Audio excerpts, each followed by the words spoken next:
할렐루야. 이스라엘과 유다의 왕들은 통일 왕국 시대에는 사울, 다윗, 솔로몬 이렇게 세 왕이 다스렸고, 그 다음에 이제 남유다와 북이스라엘로 나라가 둘로 분열되고 난 다음에 남유다에는 르호보암부터 시드기야까지 20명의 왕이 다스렸습니다. 북이스라엘은 여로보암부터 시작해서 호세아까지 19명의 왕이 다스렸어요. 그래서 전체 통일왕국과 분열왕국 전체를 다스린 왕의 숫자는 42명이었습니다. 그런데 성경은 이 왕들에 대해서 기록하면서 그 왕들에게 평가를 내리고 있습니다. 어떤 왕은 선한 왕이고 어떤 왕은 악한 왕이라고 평가하고 있는 것이죠. 북이스라엘은 19명의 왕이 다스렸는데 안타깝게도 선한 왕이라고 평가받은 사람은 단 한 명도 없었어요.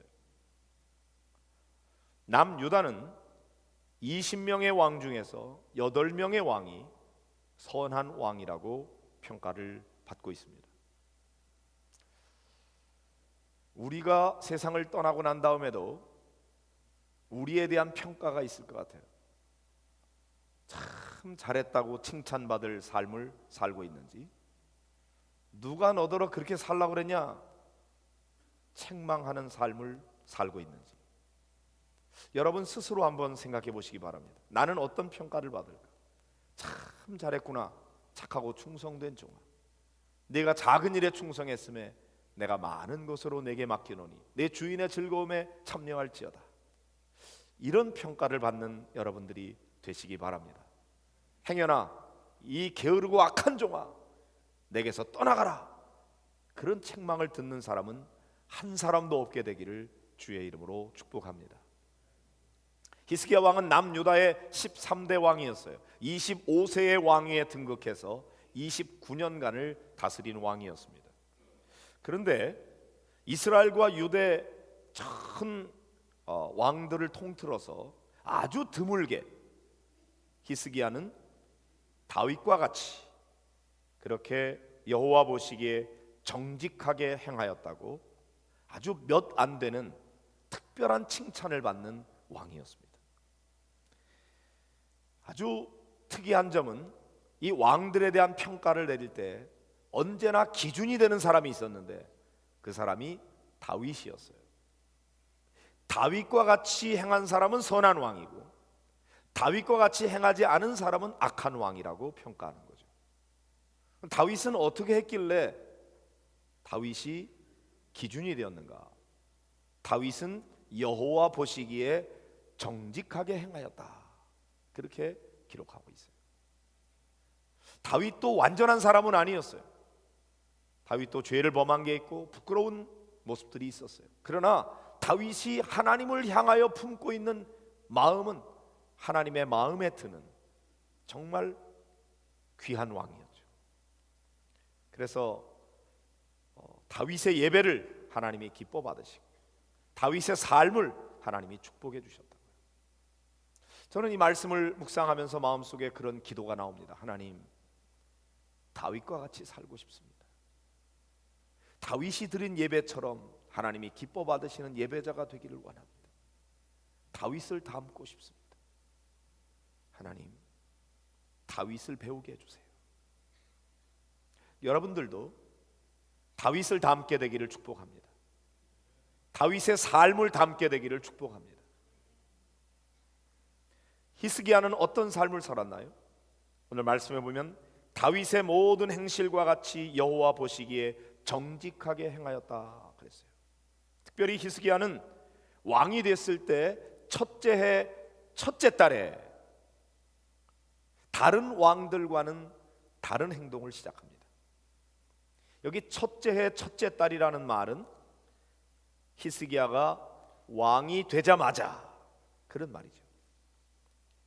히스기야는 아버지 아하스 왕이 나라를 다스리는 걸 보면서 마음속에 저러면 안 되는데, 내가 왕이 되면 나는 절대로 저렇게는 안 할 거야, 나는 이렇게 할 거야, 마음에 결심한 게 있었어요.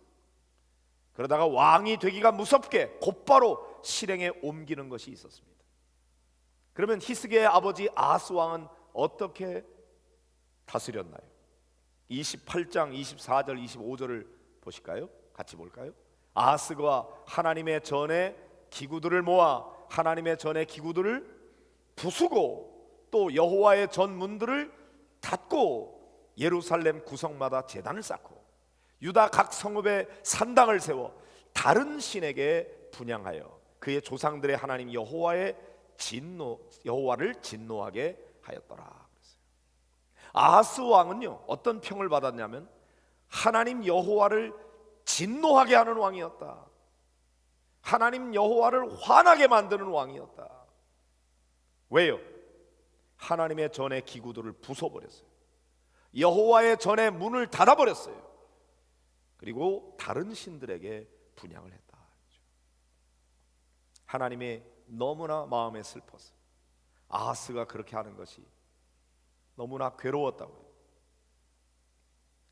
그러면 히스기야는 무엇을 했는가? 3절 이하에 보면요 아하스와 다른 게 있죠. 여호와의 전의 문을 열고 닫혔던 문을 열었어요. 그리고 부서졌던 성전의 기구들을 수리합니다. 그리고 제사장과 레위 사람들 모으고서 이제 너희는 성결하게 하고 그 다음에 여호와의 전을 성결하게 하여 그 더러운 것을 성소에서 없애라 이렇게 명령을 내립니다. 아하스하고 완전히 대조적인 일을 시작하고 있는 것이죠. 닫혀있던 문을 열었습니다. 부서진 것을 수리했습니다. 그리고 제사장과 레위인들을 성결하게 했습니다. 성소에서 모든 더러운 것들을 없애버렸어요. 하나님의 성전을 정화하고 성결하게 하는 일을 했던 것이죠. 자, 왜 히스기야가 이런 일을 했나요? 6절 7절에 보면은 이렇게 기록이 되어 있어요. 그 조상들이 범죄하여 하나님 여호와 보시기에 악을 행하였다. 아버지가 보니까 하나님 앞에 악을 행하고 있어요. 악을 행하는 내용이 뭐냐면 하나님을 버렸어요. 그리고 얼굴을 하나님에게서 돌렸어요. 여호와의 성소를 등졌다고 그랬습니다. 그리고 낭실문을 닫으며 등불을 끄고 성소에서 분향하지 아니하고 이스라엘의 하나님께 번제를 드리지 않았다. 그것이 원인이었어요. 하나님에게서 멀어졌어요. 하나님께 대한 예배가 그쳐져 버렸어요. 성전의 문이 닫혔으니 성전에서 행해야 될 모든 거룩한 일들이 다 중단돼 버린 거죠. 성전의 등불은 꺼졌습니다. 분향이 이루어지지 않고 제단에 번제가 드려지지 않았습니다. 그 결과 어떻게 됐나요? 역대하 29장 8절 9절을 보실까요? 같이 읽읍시다.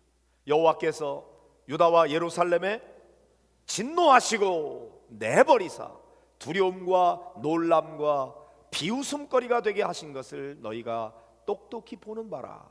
이로 말미암아 우리의 조상들이 칼에 엎드러지며 우리의 자녀와 아내들이 사로잡혔느니라. 하나님께 드리는 예배가 멸시된 결과는 너무나 비참했습니다. 나라가 웃음거리가 되었어요. 이웃 나라들에게 비웃음거리가 되었고 우리 자녀들, 아내들이 남의 나라에 사로잡혀가는 그런 비참한 결과를 가져오게 되는 것이죠. 히스기야는 나라가 이렇게 비참하게 된 이유가 어디에 있는가? 그것은 하나님을 향한 예배가 제대로 드려지지 않았기 때문에 이루어진 것이라고 그렇게 판단했던 거죠. 그래서 히스기야는 왕이 되면서 나는 절대로 나라를 이렇게 다스리지는 않겠다. 이대로 둘 수 없다. 예배를 다시 살려야 되겠다. 그것이 히스기야의 결심이었습니다. 그래서 10절 11절을 읽어보겠습니다. 시작. 이제 이스라엘의 하나님 여호와와 더불어 언약을 세워 그 맹렬한 노를 우리에게서 떠나게 할 마음이 내게 있노니 내 아들들아 이제는 게으르지 말라. 여호와께서 이미 너희를 택하사 그 앞에서 서서 수종들어 그를 섬기며 분향하게 하셨느니라. 히스기야는 하나님과 더불어 새로운 언약을 세웁니다. 그래서 그들에게 내렸던 그 맹렬한 하나님의 분노가 그치게끔 떠나게끔 할 마음이 있었다는 거죠. 여기 떠나게 할 마음이 있었다는 말은 세번역 성경에 보면 간절히 원했다고 하는 것이죠. 어떻게 해서든지 그 맹렬한 노를 이 민족에게서 떠나게 해야 되겠다. 그러니 이제는 게으르지 말아라. 이 게으르지 말라는 말이요, 세번역에는 시간을 낭비하지 말라 이렇게 번역되어 있어요. 지금 이런저런 일로 시간 낭비할 여유가 없다. 뒤로 미룰 일이 아니다. 어떤 일보다 우선되는 일이다. 서둘러서 이 일부터 하라고 이렇게 말하고 있는 것입니다. 히스기야 왕에게서 가장 우선되는 일이 무엇이었습니까? 예배를 회복하는 일이었어요. 그가 왕이 되자마자 첫째 달에 가장 먼저 했던 일, 하나님과의 관계를 회복하는 일이었어요. 히스기야는 왕이 되면서 이 국가의 경제를 내가 경제 발전을 위해서 잘 사는 나라 만들어 보겠다든지, 또는 국방력을 강화해서 잃어버렸던 땅을 차지할 뿐만 아니라 주변에 있는 나라들 쳐부셔서 땅을 넓혀야 되겠다든지, 내가 사는 이 왕궁을 좀 더 아름답게 화려하게 꾸며야 되겠다든지 그런 생각하지 않았어요. 국가를 든든하게 세우는 비결은 하나님과의 관계를 회복하는 데 있다고 믿었어요. 왜냐하면 히스기야가 믿었던 것은 국가의 흥망성쇠와 개인의 생사화복이 하나님의 손에 달려있다고 믿었기 때문입니다. 나라가 잘 되느냐 못 되느냐, 개인이 잘 사느냐 못 사느냐 하는 것은 하나님의 손에 달려있는 거지, 내가 노력하고 애쓴다고 되는 게 아니에요. 우리의 노력도 필요합니다. 그러나 전적인 하나님의 은혜가 임해야 돼요. 하나님이 허락해 주시지 않는데 내가 빼앗을 수 없습니다. 하나님이 가져가시는데 내가 안 됩니다, 막는다 그래서 하나님이 못 가져가실 분이 아니에요. 우리의 허락을 받아야만 하실 수 있는 게 아니에요. 하나님은 감사하게도 우리에게 함부로 하지 않습니다. 아니, 우리에게 너무나 넘치는 은혜를 베풀어 주시는 고마우신 분입니다. 그러나 하나님이 마음만 먹으시면 얼마든지 우리가 가지고 있는 모든 것 다 가져가실 수 있고요, 아니 우리의 생명마저도 가져가실 수 있습니다. 우리의 것은 아무것도 없어요. 하나님께서 우리를 사랑하셔서 우리에게 누르고 흔들어 넘치도록 풍성하게 주시기를 원하시는 분이시지만, 그러나 하나님이 허락지 않으면 아무것도 우리가 누릴 수 없는 것입니다. 어느 날 갑자기 다 사라져 버릴 수 있습니다. 이번에 지진 나는 거 보세요. 우리가 뭘 할 수가 있습니까? 일순간에 다 없어져 버릴 수 있는 것이죠. 하나님이 축복해 주셔야 우리가 누리는 거고, 하나님이 진노하시면 다 빼앗길 수밖에 없습니다. 히스기야는 그걸 믿었어요. 하나님의 손에 달려있다. 그러므로 하나님과의 언약을 갱신하는 것이야말로 히스기야는 왕이 되면서 가장 우선되는 일이었어요. 예배의 회복이야말로 내가 해야 되는 첫 번째다. 나는 아버지 아하스처럼 안 할 거야. 그리고 왕이 되면서 첫째 달에 그런 이렇게 성전을 정화하는 일을 시작하고 있는 것이죠. 사랑하는 성도 여러분, 오늘 우리들의 삶은 어떻습니까? 혹시나 우리가 살아가는 삶에 여러 가지 내가 겪고 있는 많은 삶의 문제들이 마치 이스라엘 백성들이 하나님에게서 멀어졌기 때문에 생겨난 원인처럼 우리에게도 그렇지는 않은지, 경제 문제, 건강 문제, 인간관계 문제, 사람마다 문제는 다릅니다. 그런데 그 문제의 원인이 내가 게을러서 열심히 일하지 않아서 그렇다면 열심히 노력하면 될 겁니다. 그러나 만일 그 원인이 하나님과의 관계에 있지는 않은지, 하나님과의 관계의 문이 닫혀 있지는 않습니까? 하나님과의 관계에서 혹시 끼어들지 말아야 될 더러운 것들이 끼어 있지는 않습니까? 그러면서도 내 인생이 잘 되기를 바라고 있습니까? 기도의 불이 꺼져 있지는 않습니까? 하나님을 향한 열정이 제대로 타오르고 있습니까? 오늘 이 시간 우리는 우리 자신을 한번 돌아보면 좋겠어요. 나는 이대로 좋은가? 이대로 하나님 앞에 갔을 때 나는 어떤 평가를 받을 것인가? 잘 먹고 잘 살다가 왔는데 하나님이 보실 때 누가 너더러 그렇게 살라고 그랬니? 너 좋아서 사는 거지. 나는 도무지 너를 알지 못한다. 그런 평을 듣는다면 얼마나 불행한 일이겠습니까? 히스기야가 했던 것처럼 우리는 우리 자신과 우리의 성전을 성결하게 해야 됩니다. 빛나고 화려한 삶보다는 깨끗하고 정결한 삶이 우선입니다. 호화롭고 부유하게 살기보다는 정직하고 진실하게 사는 것이 더 중요합니다. 여러분, 무엇보다도 하나님과 우리와의 관계가 친밀하게 사는 게 우선이에요. 하나님과 우리와의 관계를 잴 수 있는 가장 중요한 바로메터는 예배입니다.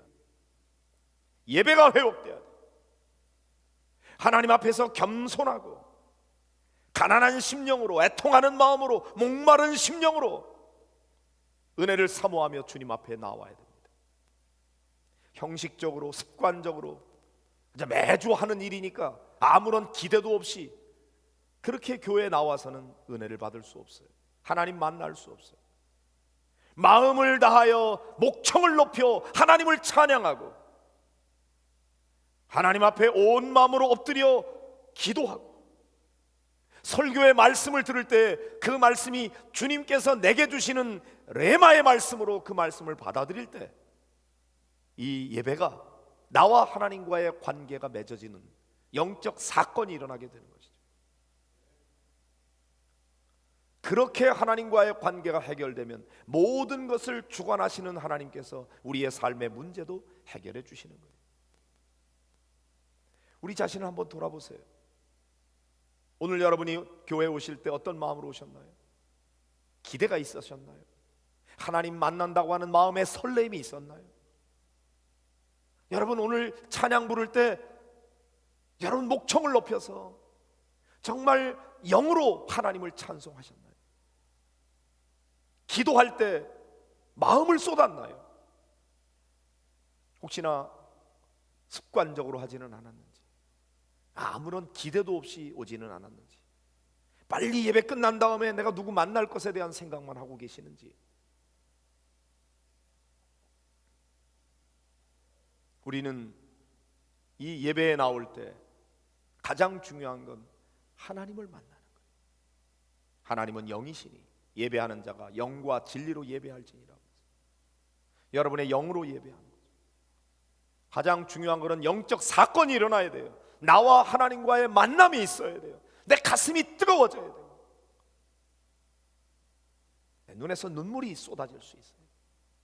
십자가를 바라볼 때 나를 위해 목숨 바치신 그리스도의 십자가의 사랑이 감격스러워서, 고마워서, 은혜를 깨달을 때 너무나 감사해서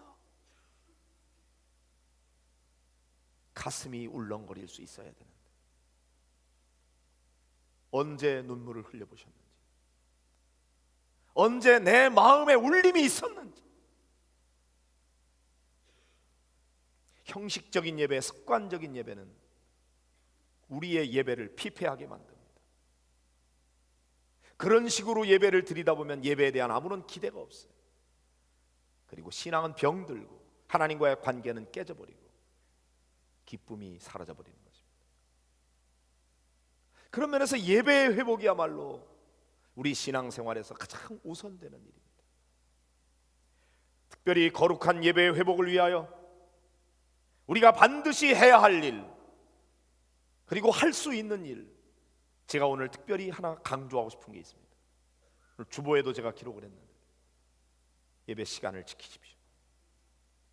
예배 시간에 늦게 오지 마세요.